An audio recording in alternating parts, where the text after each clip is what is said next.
Welcome to the SmartKeys podcast. Yeah. I'm really looking forward to this conversation because today we are addressing a pain point that I think, well, every single professional listening right now has felt. It's that specific kind of exhaustion that hits you at 5:00 p.m. on a Friday. It's not the physical fatigue of running a marathon. It's this mental fog. Yeah. You look back at the 50 or 60 hours you just put in, and you realize that while you're incredibly busy every single minute, the big needle-moving projects, they barely budged. It is the universal paradox of the modern workplace. I mean, we have more tools to save time than ever before in human history. AI, automation, instant communication, and yet... We've never felt more time poor. Exactly. And this isn't just a feeling. In the business world, there's a systemic confusion between activity and productivity. We mistake motion for progress. Right. And that distinction, motion versus progress, that's exactly why we are digging into this specific source today. We're looking at a guide titled Conducting a Time Audit. Find and Eliminate Your Biggest Time Wasters by Felix Römer.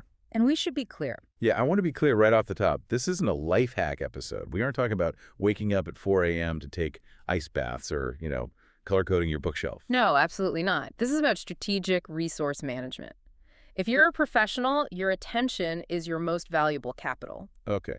And Römer's work suggests that unless you audit that capital, unless you treat your time with the same rigor a CFO treats company finances, you are essentially hemorrhaging value. So our mission for this deep dive is to take Römer's framework and turn it into a deployment kit. We're going to look at the data behind why we're so inefficient, break down the methodology for running a proper audit, and then talk about how to use that data to actually redesign your workflow. It's about moving from a reactive state where your inbox dictates your day to a proactive one where you control the output. Let's start with a reality check. The source cites some research by David Finkel that I found pretty confronting. It suggests that over 30% of a professional work week is spent on low-value or no-value activities. 30%. When you hear that number, it sounds abstract, but let's contextualize it. That is massive. If you think about a standard 40-hour week, that's 12 hours. That is a day and a half every single week, just evaporated. And the scary part is most people hearing that stat will think, well, that's not me. I'm working constantly. I never stop. Right. But that's where the definition of low value gets tricky. We aren't talking about staring out the window. We're talking about what I like to call fake work. Fake work. Formatting a slide deck for the 10th time because you're procrastinating on the actual content. Checking Slack every 4 minutes just in case someone tagged you. Sitting in a meeting where you have no role, no input, just to stay in the loop. I feel personally attacked right now. But it feels like work. Yeah. It exhausts you like work. Ugh. But it produces zero value for the business. That's that efficiency gap the article talks about. Exactly. From a leadership perspective, that 30% represents untapped potential. If you can reclaim even half of that, say 15%, you aren't just getting time back. You are lifting the productivity ceiling of the entire organization. You're increasing capacity without hiring a single new person. Right. But here's the pushback I always hear, and frankly, I feel it too. I don't need to audit my time. I know I spend too much time on email. I know I have too many meetings. Why do we need the formal process? Why do we need the data? Because we are just terrible narrators of our own lives. We rely on memory, and memory is inherently biased. We tend to remember the 2 hours of deep work we did on Tuesday vividly. Because it was hard. Because it was hard, and we conveniently forget the 3 hours of doom scrolling or researching that turned into browsing Wikipedia. So we overestimate our productivity and underestimate the waste. Consistently. The article emphasizes you cannot fix what you cannot measure. Manual timesheets or guesstimates just don't work. To solve the problem, you need objective, hard data. You need to stop guessing and start tracking. Okay, so let's get into the methodology.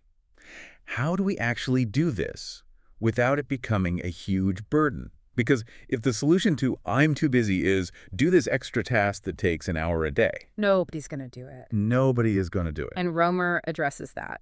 The concept is low friction. The audit is strictly a diagnostic tool, not a lifestyle. You're not doing this forever. The recommended duration is 5 consecutive business days. Why 5? Why not just spot check a random Tuesday? Because a random Tuesday might be the day the server crashes or the day you have an off-site team building event. That's an anomaly. Right. You need a 5-day aggregate to smooth out those outliers. The text specifically advises avoiding weird weeks like the week before Christmas or right before a vacation. You want a data set that represents your typical chaos. That makes sense. You want the baseline. Now, what about the detail? The text mentions tracking in intervals of 15, 30, or 60 minutes. 15 minutes seems intense. It is intense, but the text argues that 15 minutes is where the truth hides. If you track in 60-minute blocks, you might write down 10.000 to 11.0, report writing. But if you tracked it in 15-minute blocks, you'd see the reality. 10.00 to 10.15, report writing. 10.15 to 10.30, replied to an urgent Slack. 10.30 to 10.45, grabbed coffee and checked LinkedIn. So the hour block hides the context switching. Precisely, and that is a key term here, context switching. The audit requires you to record the interruptions, the tab switches, the quick checks. I think that's where people struggle the most. Those quick checks feel invisible. They don't register as tasks. But the cognitive cost is huge. There's research suggesting that after a distraction, it takes over 20 minutes to regain full focus on a complex task. Wow. If you don't write those down, you can't see the friction in your day. You just wonder why you're so tired. The audit makes that friction visible. So let's talk tools. The article mentions a low friction rule. Does that mean we should be using pen and paper or software? It really depends on what friction means to you. For some, a physical journal is mindful. It forces you to pause. Step away from the screen. Yeah, step away and log the time. If that tactile experience helps you be honest, do it. But for most professionals, the article points towards software. The source lists a few: Toggle, Rescue Time, Hubstaff. Right. These apps are designed to automate the process so you don't have to think about it. Rescue Time, for instance, runs in the background. You don't have to start and stop a timer constantly. It just gives you the report. That sounds much more sustainable. It is. And looking at the tech landscape, we're seeing tools like Microsoft 365 Copilot entering this space. We're moving toward a world where your AI assistant can look at your calendar and say, hey, you're spending 40% of your time in meetings where you don't speak. Maybe skip those. That brings up an interesting point about management, though. The article touches on using this data for teams. There is such a fine line between smarter management and Big brother micromanagement. Right. If my boss says install this tracker, I'm immediately suspicious. And you should be. It's a very fine line. The source is careful to frame this as an empowerment tool, not a surveillance tool. If a manager uses tracking to say, why were you on YouTube for 5 minutes? That's toxic. But if they use it to say, I see our team is spending 20 hours a week on manual data entry, let's automate that, well, that's strategic. So the data should be used to fix the system, not blame the person. Exactly. It identifies broken processes, not lazy employees. Okay, so let's fast forward. We've done the hard part. We have 5 days of data. We have a spreadsheet filled with timestamps. Now what? How do we turn this list into a strategy? This is the analysis phase. The first step is classification. You go line by line and assign a category. Email, meetings, deep work, admin, breaks, the usual suspects. And then we look for the drain. Right. You're applying a filter, high priority versus drain. Did this activity move a project forward, or was it just noise? And the text suggests using the Eisenhower Matrix here. I think most people have heard of this, the 4 quadrants. But how do we apply it specifically to this data? So as a quick refresher, the matrix divides tasks by urgency and importance. Quadrant 1 is urgent and important, your crises, your deadlines, fires. Quadrant 2 is important but not urgent. That's planning, strategy, relationship building. Quadrant 3 is urgent but not important interruptions, some emails. And Quadrant 4 is neither. Doom scrolling. Doom scrolling, yeah. And the trap is usually Quadrant 3, right? The urgent but not important. That's the productivity killer. It is. So you want to map your audit activities into these boxes. You will likely find that you are spending the vast majority of your time in Quadrant 3. You're reacting to things that are loud, a ringing phone, a pinging Slack channel, but that don't actually contribute to your long-term goals. So the goal of the analysis is to identify how much time is bleeding into Quadrant 3. Yes. Because Quadrant 2 strategy and planning is where career growth happens. If your audit shows 0 time in Quadrant 2, you are in trouble. Once we identify those specific tasks, the article gives us 3 strategies: batching, delegating, and milestones. These are the tactical fixes. Let's break those down. Batching is usually applied to communication, right? Like email. Mostly, yes. The example in the text is email. Think about your current behavior.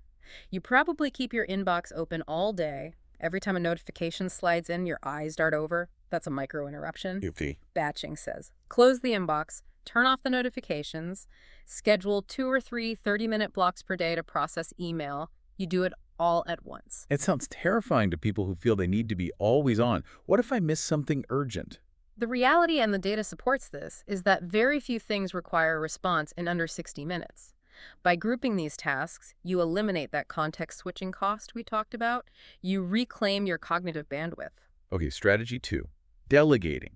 Sounds great if you have a team, but what if you're a solo operator? You can still delegate. Delegation doesn't just mean handing work to a subordinate. It can mean delegating to technology. The text suggests identifying routine work like data entry or scheduling and investing a few hours to set up a tool or a script to handle it.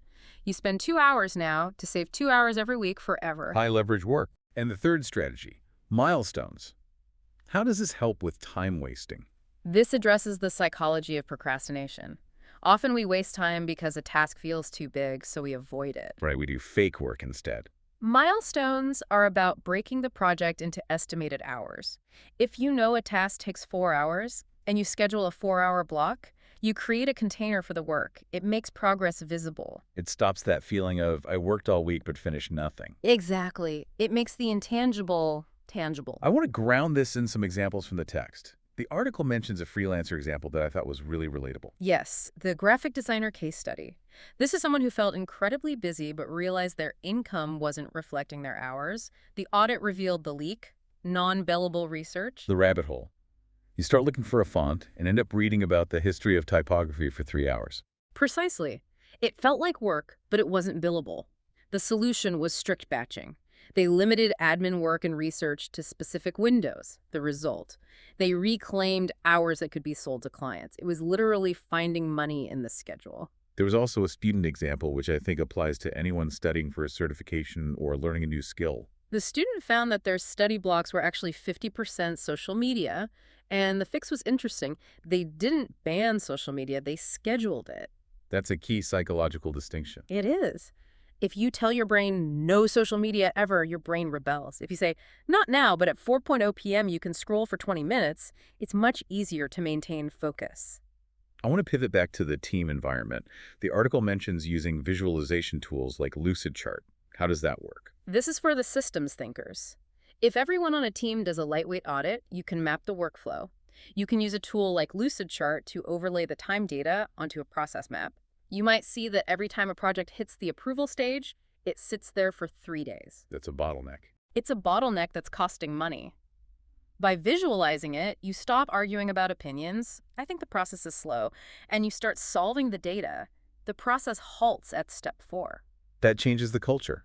It moves the conversation from, why aren't you working harder, to, how do we clear this blockage? It aligns the team on outcomes. The article notes that sharing anonymized data can be very powerful here. It shows the team that everyone is struggling with the same inefficiencies, which, builds a case for change. So we have audited, analyzed, and applied the strategies. What is the end state? What are we trying to build? We're trying to design the ideal week. I love this concept. The article encourages you to sketch out what your week should look like, theoretically. If you had total control, what percentage of your time would go to strategy? To deep work. So you create a target pie chart. And then you compare it to your realistic pie chart. That difference is the gap analysis. And that gap is where the growth is. Exactly. You might realize, I want to spend 50% of my time on strategy, but I'm currently spending 10%. Now you have a specific math-based problem to solve. It turns a vague sense of dissatisfaction into a clear roadmap. And the source makes a great point here. A small, data-driven plan beats a perfect plan you never use. You don't have to overhaul your life overnight. Just look at the data and say, I'm going to cut my meetings by 10% next week. That's progress. As we wrap up, I want to zoom out. We've talked about efficiency and productivity, but there is a human element here too. Why does this matter for the future of work? Because we are reaching a breaking point. The amount of information coming at us is exponential, but our cognitive capacity is biological. It hasn't changed. If we don't learn to filter, if we don't audit our attention, we burn out. So cutting that 30% of waste isn't just about doing more work. No, it's about sustainability. It's about protecting your mental energy so you can actually enjoy the work you do and have something left over for your life outside of work. The future of work isn't about being a faster hamster on the wheel. It's about getting off the wheel and deciding where you want to walk. It is. That's a great way to put it. Well, to the listener, I hope this deep dive has given you some tactical tools to take into your week. We've gone through the methodology, the analysis, and the strategy. The rest is really up to you. Take 5 days. Track it. It might just change your career. Thank you so much for tuning in to the SmartKeys podcast. My pleasure. If you want to dig deeper into the source material, check the show notes. We've linked the full article, Conducting a Time Audit by Felix Römer there. It has the templates and the deeper details on the apps we mentioned. Highly recommended reading. And make sure to subscribe. We're going to be covering a lot more on the future of work and business efficiency. Until then, remember, work smarter, not just harder. We'll see you in the next deep dive.